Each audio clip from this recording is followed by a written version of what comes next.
Education comes in all kinds of ways. Merely being alive, going in and out about the world from year to year teaches many of us. Think of the things you know now that you didn't know when you were younger that all seem so simple. The school of hard knocks graduates many. The kind of education I want to focus on today, however, is that which is offered by the public schools. I feel it fairly safe to say that almost all of us are alums of the public school systems. There are many things that connect us to our lives in Quincy, but having a daughter who is a proud graduate of the Quincy public school system, K through 12, gave us some of our strongest roots here. I was in and out of her classrooms, got to know her teachers, and am still good friends with many of them and many of the children that she grew up with. When you think of the presence of the public schools in our cultural lives, it is hard to fathom or unfathom what it would be like if we did not have them. Calendars are set by them. Parents depend on them when they work. First day of school is a marker for the little ones who gain a tremendous amount of social and emotional learning through their engagement in the classroom. Life fell apart for so many when during the pandemic, schools closed. Learning became remote. Parents became teachers. Routines were destroyed. Public schools are quite simply the center of American life as most of us know it. Could there be then a better place for a battlefield for our current cultural wars than that one? Our times may seem the worst of them, but in fact it was in 1922, exactly 100 years ago today, 100 years ago, when the big battle over teaching evolution in schools broke out. At that time, 20 states had considered laws to ban the teaching of Darwinism, atheism, agnosticism, or the theory of evolution as it pertains to the origins of man. Scopes, with the help of the ACLU, deliberately challenged the law in Tennessee, and that challenge became the trial of the century, as it was called, broadcast on radio and the stuff of plays and movies. If Fox News had been around then, you can just imagine what sort of heyday they would have made out of it. Here we are, a century later, instead of arguing over evolution, we're arguing about the teaching of American history. 17 states have made efforts to restrict the teaching of cultural history of race as part of the curriculum.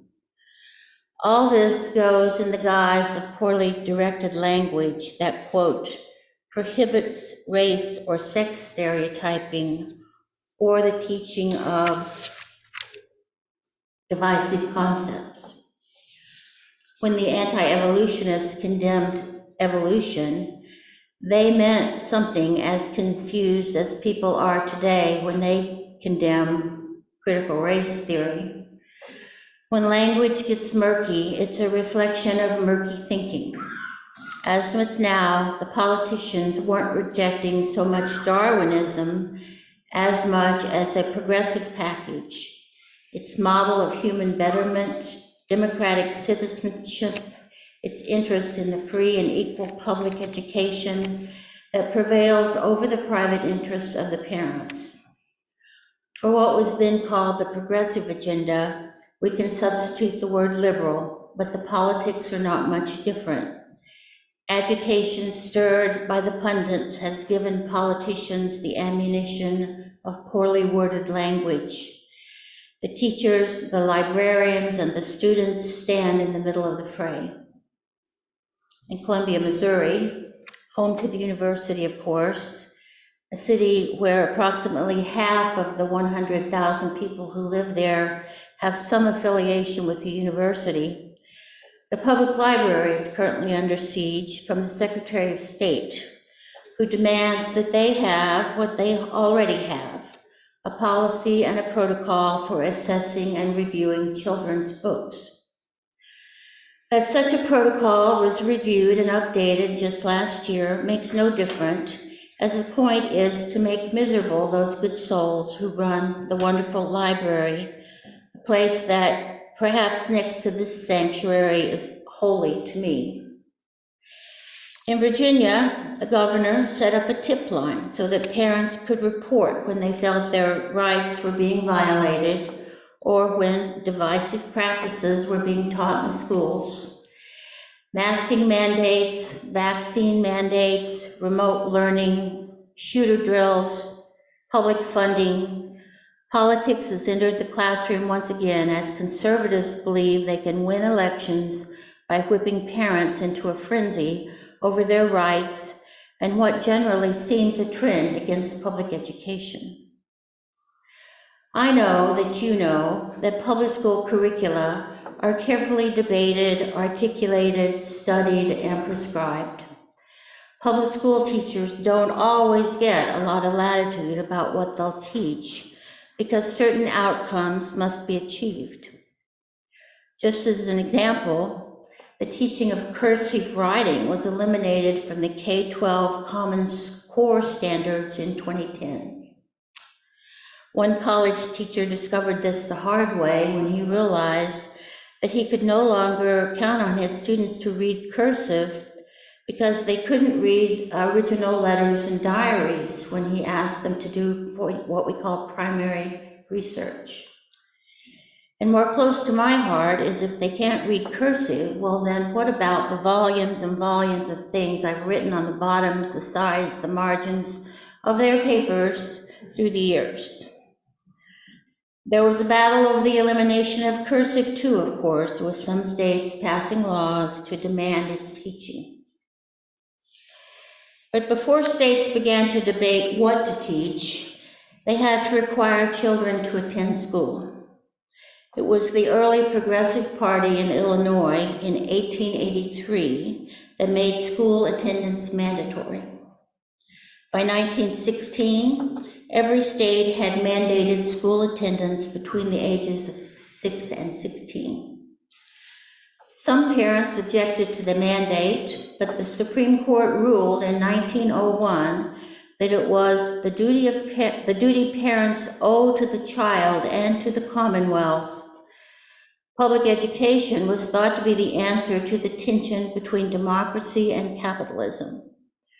Where capitalism divides the rich and the poor, the gap could be closed through education. That thinking was a tremendous asset to me. I grew up in a family with limited money, but where learning and education was concerned, my siblings and I did very well.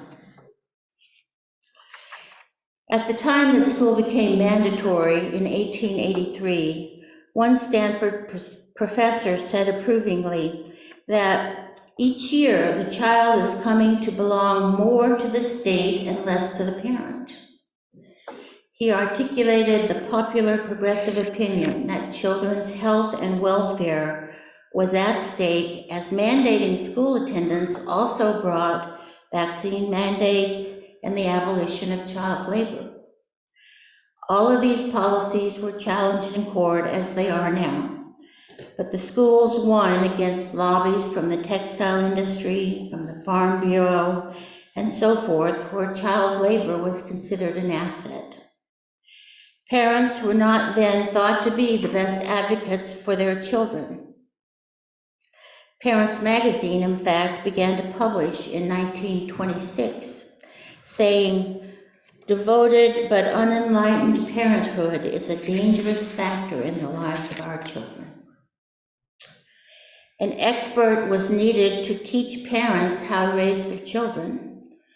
Schools were to help manage the child's growth intellectually, of course, but also through today's bugaboo, social and emotional learning. I wanted to go into the history of public education a bit today because so much of what we see has happened before. The arguments over school curriculum, over parents' rights, over history. Those who were opposed to the teaching of evolution were really opposed to the idea that the entire human race is supposed to have started from a common origin. Something on fire? I think it's a car alarm. Oh, okay, then I'll ignore it. from a common origin, that the entire human race was supposed to have started from a common origin. Therein was the difficulty. If they were to accept evolution, they would have to admit that there was no difference between them and a race that they despise. And here we are today, where it seems similar attitudes prevail, as the threat of learning the history of racial inequality is such that laws must be proposed, teachers and school boards terrorized. Parents' rights groups are up in arms over compulsory vaccination, masking, and library books. But as with before, the argument isn't really about any of that.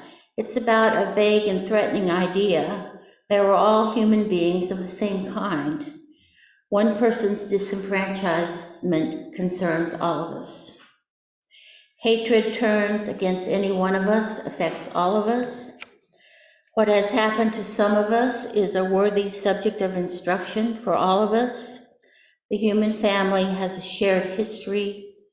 Jill Lepore has explained, across history, behind the battle over parents' rights, we wonder if some Americans' fierce resistance to the truth is that all human beings, just as they share a common ancestor biologically, all Americans have a common ancestor historically.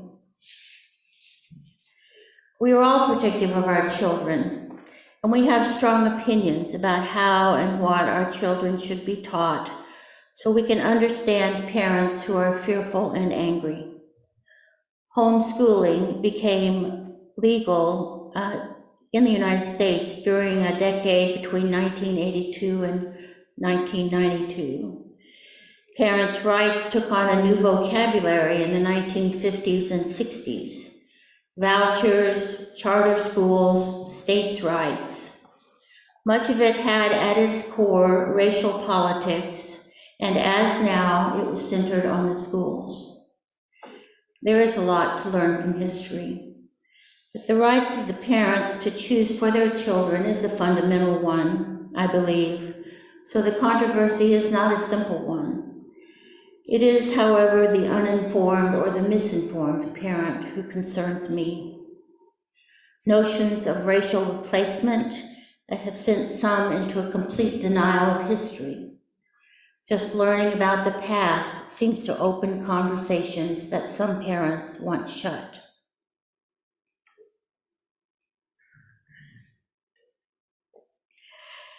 The title of my talk today, Civic Education, is borrowed from the name of the textbook that John Scopes was teaching from in 1922.